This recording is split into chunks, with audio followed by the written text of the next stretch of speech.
Ed Schultz, oh man, disappointed me.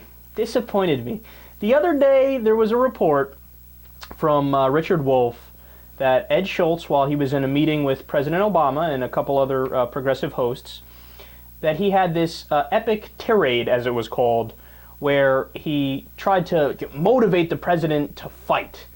And different media outlets reported it in different ways. One said it was a impassioned tirade. Another one said it was a rant.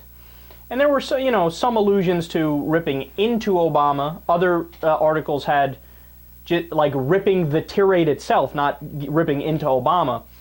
But either way, the message behind it, which is that, encouraging Obama to be more progressive, I thought was awesome.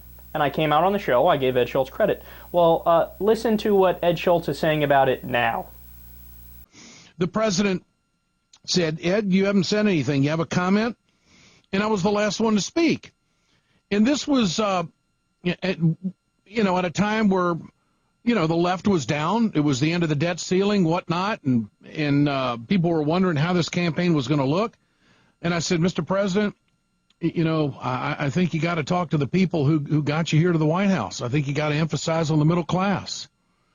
I think that those very people that are out there waiting for you, they're still there. And that's in a nutshell what I said. There were other people in the room sitting right there. So Richard Wolffe writes, Ed Schultz sat listening to others opine before ripping into an impassioned plea for the president to stand up and fight? That is a total mischaracterization of that meeting. And I don't know what the point was, but apparently the Washington Post characterized it as a tirade. I mean, this has just completely spiraled out of control.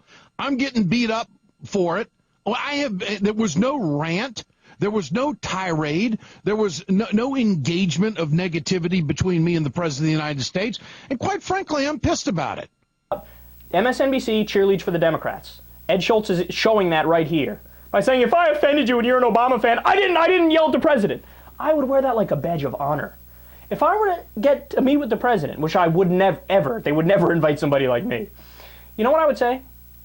I would immediately rip him for the drone policy. I would say you do realize that whether or not you're convicted on it or you're brought up on it, that this is a war crime. Just by pure definition, by looking at, okay, this is what it says in the Geneva Conventions, the Nuremberg Tribunal, international laws, international standards, right? And you violated this part and this part and this part right here. I'm just saying that's what you did. Whether or not you get brought up on it is a different conversation. Do you really want to be like that?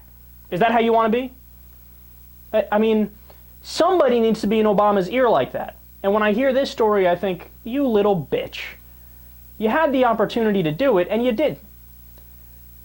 And the fact that he's embarrassed by the fact that he might have been harsh on the president, man, that speaks volumes about the way our media functions.